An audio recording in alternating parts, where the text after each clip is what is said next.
You're watching I-24 News. I'm Eli Roberts in Tel Aviv with the top stories at this hour.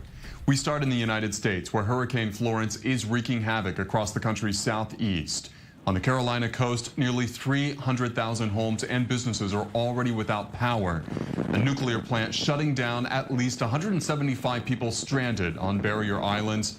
They are now awaiting rescue. That footage that you see right there is coming to us live from the Carolina coast in Wilmington, North Carolina. All of this is happening in anticipation of a massive storm, Hurricane Florence, making landfall. It's going to be happening at any moment now. But the biggest danger might be the powerful storm surge, with water expected to rise at least 10 feet in many places, as Emily Rao reports. Good morning. Hurricane Florence is inching inward. Water is already breaching dunes and flowing down streets. Here in Wilmington, North Carolina, sheets of rain and brutal wind are pounding the area. Florence is moving less than 10 miles per hour inland, but the wind coming with it 10 times as fast. Once these winds start blowing at that tropical storm rate, it will be virtually impossible for the rescuers to get in to rescue you. Those tropical storm force winds now blasting an area hundreds of miles wide, ripping off this gas station canopy in Topsail Beach, North Carolina. As first responders pull back, the storm surge is rushing in. In New Bern, people wading through waist-deep water trying to get to their hotels. And in Wilmington, the rain coming down sideways in sheets. Families who chose to stay and ride it out now bracing for the worst. We have large pine trees in the backyard, and they're really bending a lot, and the wind's just howling away as I can hear it from inside the house. Reports of structural damage already racking up and shelters overflowing. And those intense winds, of course, knocking down power lines. We know at least 160,000 people are without power. Many more outages expected. More than 100 are waiting for rescue in New Bern, North Carolina, as this storm is just getting started. And that was Emily Rao reporting for us from Wilmington, North Carolina. We will likely learn the details of the American proposal for a peace plan between Israel and the Palestinians.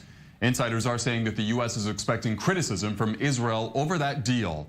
But even with that expectation, the deal is expected to be heavily in Israel's favor. White House Special Advisor Jared Kushner saying Thursday that punitive measures against the Palestinians will make a peace deal more likely to happen. And U.S. Mideast envoy Jason Greenblatt telling Reuters that the plan is in what he called pre-launch phase, and that the U.S. administration is planning to defend the plan to both Israelis and Palestinians. It is not clear what officials expect Israel to object to, but President Trump did say that he will expect Israel to make significant concessions, all in exchange for the U.S. recognition of Jerusalem as Israel's capital. Trump calling Mideast peace the deal of the century. But it remains that the Palestinian Authority continues to refuse to meet with American officials to hash out the plan. 3 Palestinians threw a pipe bomb at Israeli soldiers near the Gaza border fence. The IDF returned fire and no injuries were sustained by Israeli forces. This is the second incident near the Gaza-Israel border in recent days. On Thursday, the IDF detonated an explosive device placed at the fence. You can see it right there in that video. A new march toward the fence is expected to take place later today as part of the so-called March of the Return. We are learning that a reporter warned Israel's ambassador to the United States about David Keyes, a spokesman for Prime Minister Netanyahu's office. Reporter Brett Stevens says he told Ambassador Ron Dermer about claims by 14 women that Keyes sexually assaulted them. The most public victim is Julia Salazar, who is a candidate for New York State Senate. She came forward after a number of the women who accused Keyes decided to remain anonymous. Keyes has taken a leave of absence following the allegations. The police commissioner in charge of the many probes into alleged corruption by Israeli Prime Minister Benjamin Netanyahu, along with his wife Sarah, will not get another term. His current term ends this year. Commissioner Roni Al-Sheikh had played a key role in the investigations, as police recommended that Netanyahu be indicted for bribery, fraud, and breach of public trust. Public Security Minister Gilad Erdan could extend the term for another year. That was his right as the investigation continues, but he decided not to. Prime Minister Netanyahu denies any wrongdoing. Israel says it plans to end its humanitarian aid operation in Syria, all of this after operating there for 5 years. The Israeli military says at least 12,000 Syrians received treatment at field hospitals throughout the region. This comes just as the military offensive to take rebel-held Idlib province in northern Syria is intensifying at this hour. So far, more than 30,000 people have already fled their homes this week, all since the Syrian army and Russian-aligned forces resumed their bombing campaign. The UN is sounding the alarm. They say this could be one of the worst humanitarian catastrophes of the 21st century. The Wall Street Journal says the U.S. Army is convinced that Syrian President Bashar al-Assad will try to use chemical weapons again, this time in Idlib, possibly even sarin gas. Assad has used that in years past. We turn now to the world of Twitter, where President Trump again making waves with yet another tweet that sparked ire in Washington. The U.S. president blasting former Secretary of State John Kerry for meeting with foreign diplomats after his time at the State Department was finished. Trump saying on Twitter, John Kerry had illegal meetings with the very hostile Iranian regime, which can only serve to undercut our great work to the detriment of the American people. He told them to wait out the Trump administration. Was he registered under the Foreign Agents Registration Act? Bad, in all caps. Kerry did play a key role in negotiating the 2015 Iran nuclear deal. It's an agreement from which now President Trump decided to withdraw. Kerry told Fox News that he did meet with European and Iranian diplomats, but the meetings were not meant to undermine the Trump administration's policies. Authorities in Massachusetts are now grappling with what they call Armageddon as gas lines exploded in the city's northern suburbs, causing fires to break out in at least 39 homes. At least one teenager died following the explosions, with 10 more injured, 10 more people. It is not clear why the gas lines exploded without warning, but officials there are not taking any chances. They are turning off gas lines in the suburbs of Florence, Andover, and North Andover as they work to bring the explosions under control. In some areas, entire neighborhoods evacuated as crews worked overtime to fight the fires that followed the explosions. Maggie Rulli has the latest. Hundreds rushed to evacuate as dozens of homes burst into flames just north of Boston. There were a series of gas leaks and explosions that resulted from those gas leaks earlier this evening. The explosions stretching across 3 communities, igniting fires in North Andover, and Lawrence. They need to stop all gas into this area. They need to get it stopped. State police are warning everyone in the area to evacuate their homes immediately. We're asking people that have not yet evacuated, please evacuate to the north. There is no expectation as of right now that people will be able to get back into their houses this evening. Shelters have been set up as residents don't know when they'll be able to go back home. And that was Maggie Rulli reporting from Boston. President Trump will face another blow if his former campaign manager, Paul Manafort, gets a plea deal with special counsel Robert Mueller. Manafort was already convicted on multiple white-collar charges last month. He now faces more severe charges for working as a foreign agent in Washington. Sources close to the investigation say Manafort is coming closer by the day to getting a plea deal with Robert Mueller, a deal that would call for Manafort to give authorities everything he knows about possible collusion between the Trump campaign and Russia in exchange for a lighter sentence. Manafort previously worked for a pro-Russian politician in Ukraine. He also set up a complex web of shell companies that he used to launder millions of dollars to the United States.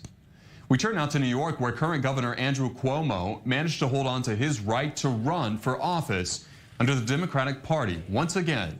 Cuomo faced an internal challenge for the Democratic nomination from former Sex and the City star Cynthia Nixon. She played the lawyer. Cuomo beat Nixon 2-1 with support from New York's labor unions and powerful real estate lobby. Nixon ran on a platform of changing the direction of New York's Democratic Party. We wouldn't back down. We refused to be quiet, and we made our voices heard. And while the result tonight was not what we hoped for, I am not discouraged. I am inspired, and I hope you are too. And next on I-24 News, the fallout after the accusations of sexual misconduct against the spokesman for Israeli Prime Minister Benjamin Netanyahu. We're going to be talking about that story.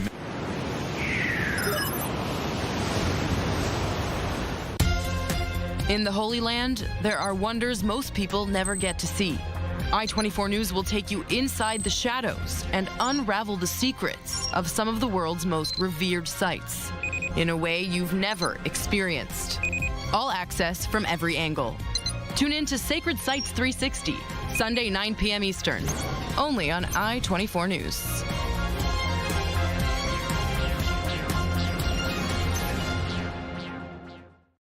We heard you loud and clear. You want more clear cut? You got it.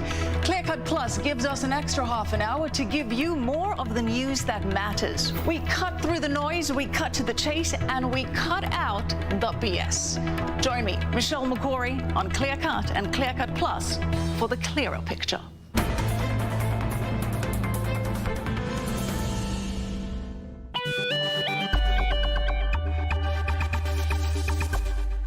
Want my coffee, honey? Roku Express. Now 500,000 movies and TV episodes? This is the ultimate streaming adventure.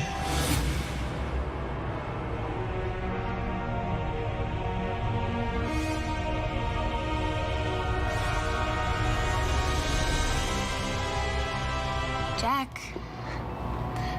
Oh, great choice. Hey, where's my coffee?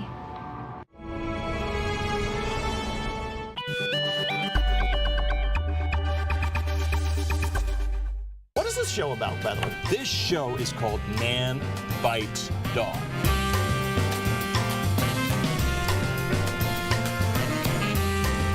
How does that relate to... It's just a philosophy. It doesn't. We're making it up as we go along. Great.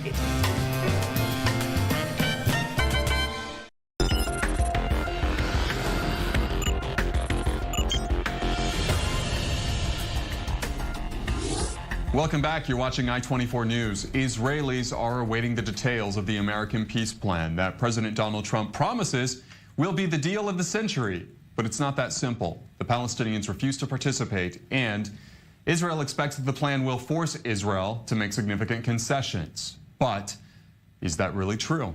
Here to discuss, Senior International Affairs Correspondent Owen Alterman, as well as Diplomatic Correspondent Mike Wagenheim.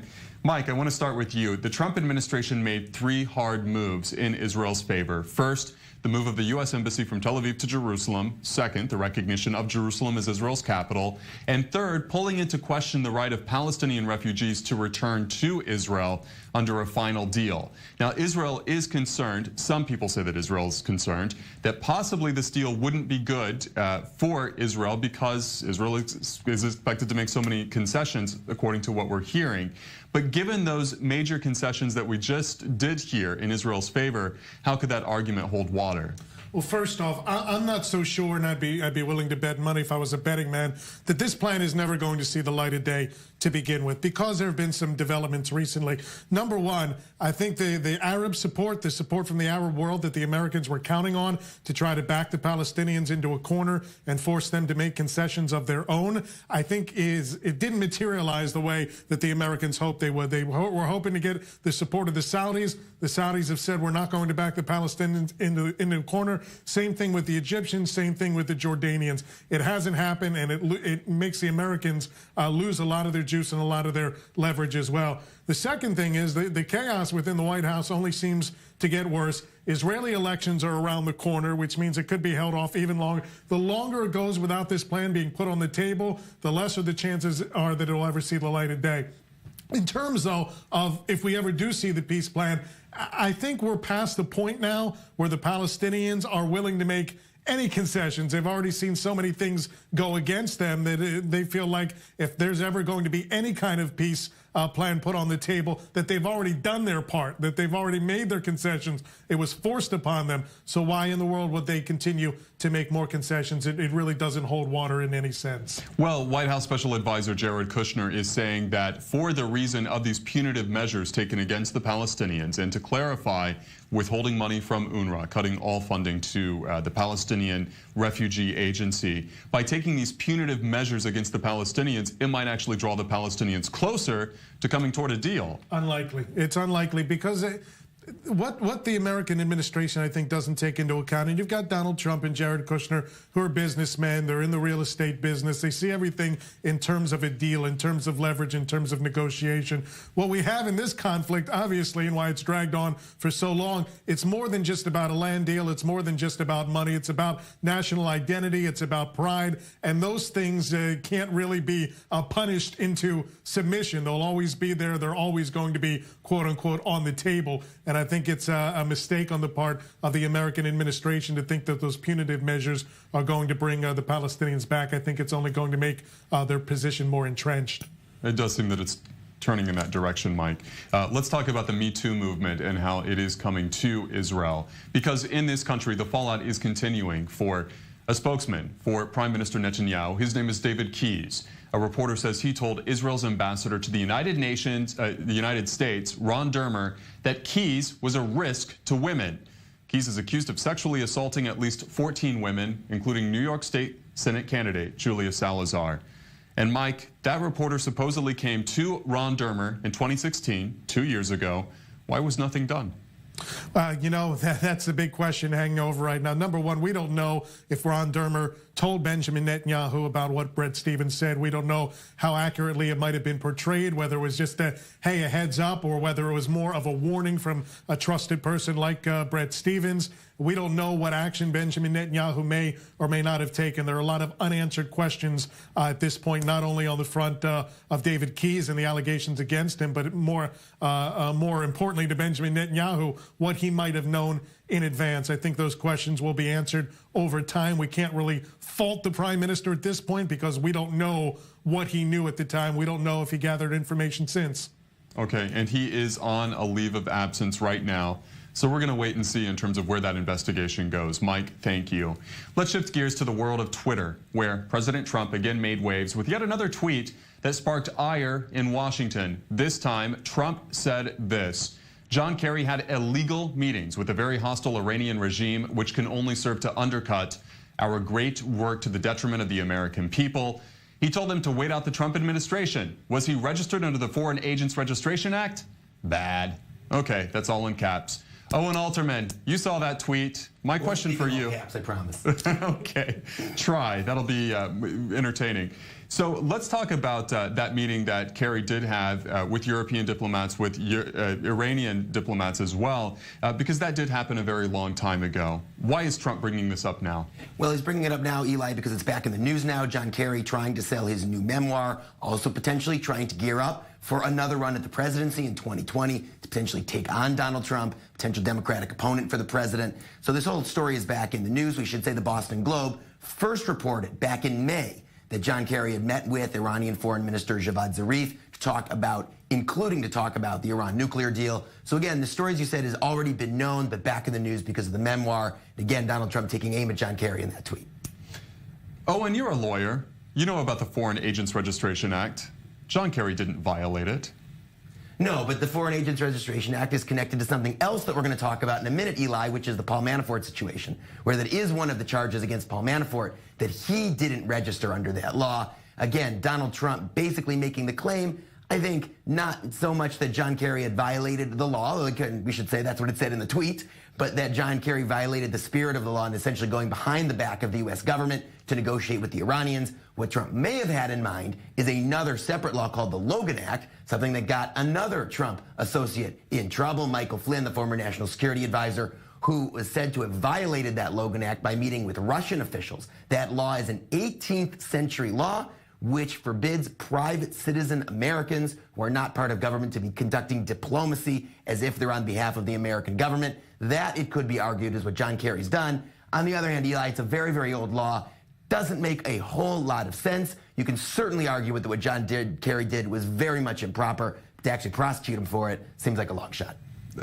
I don't get the connection here between that specific act and Manafort, who is in no way related to Kerry. It seems like a big mush. You're absolutely right, but we've seen Donald Trump use this rhetorical tack in the past to try to accuse his opponents of doing what he himself or his own associates are accused of doing. That's the card he's trying to play here. Again, you may not be convinced, but I suspect people in Donald Trump's base will be able to use this as a talking point in their making their arguments.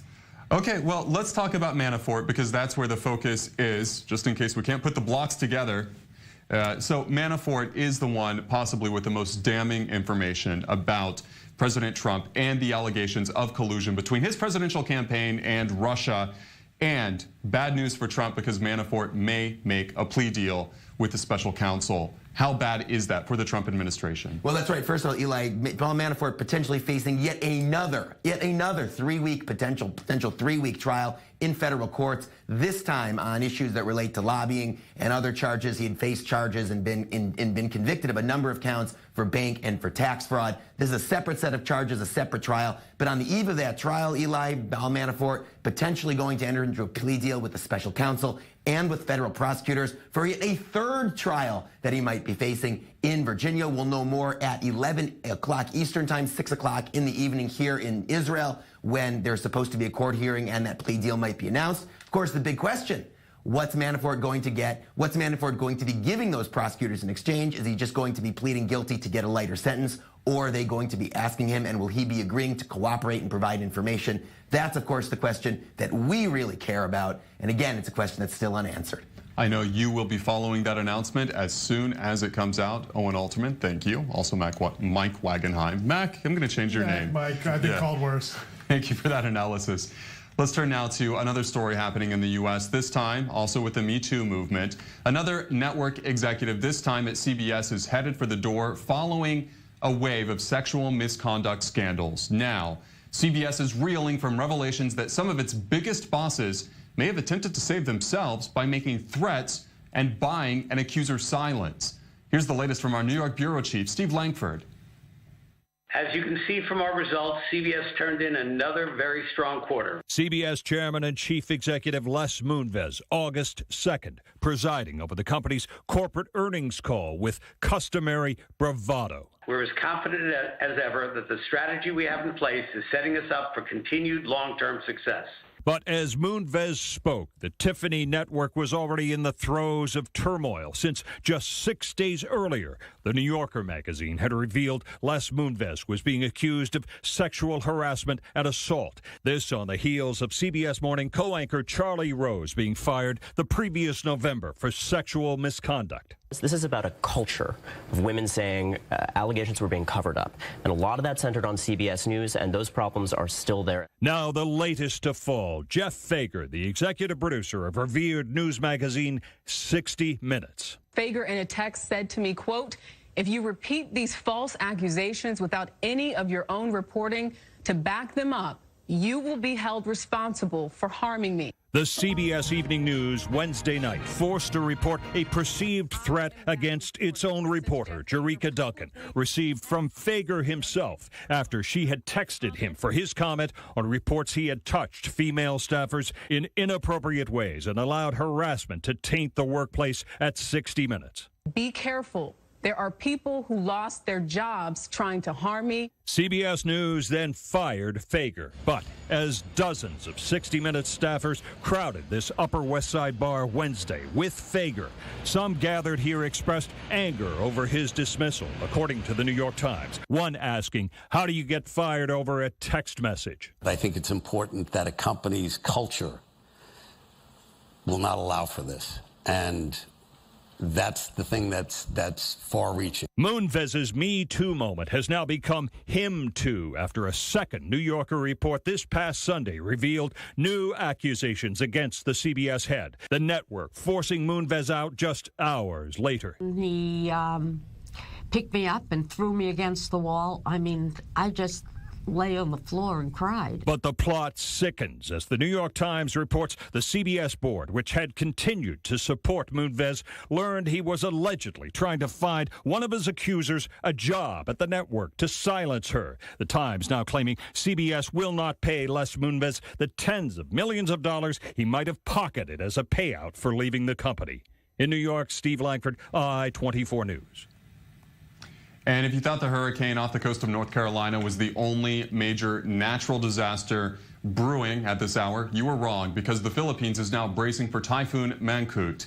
It is the most powerful storm to come near the Philippines in a very long time. Winds of up to 130 miles per hour are forcing thousands to evacuate coastal areas and to seek shelter at evacuation centers.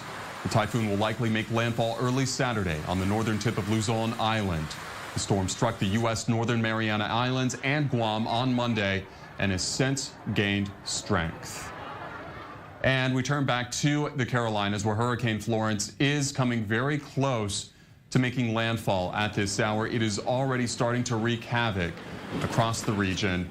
All of this happening on the Carolina coast. You can see the footage there. These are live pictures coming to us right now from Wilmington, North Carolina, which is taking the brunt of the storm. It's very close to the eye of the storm, the center of the storm. It is a Category 1 storm at this hour. The real danger is the storm surge, and the storm surge could go as high as 13 feet. Experts who follow these things say that a storm surge of just 1 foot is enough to bring widespread flooding. So imagine what it's like with 13. North Carolina, of course, in a crisis right now. We will keep you updated as this story unfolds. You're watching I-24 News. Have a good day.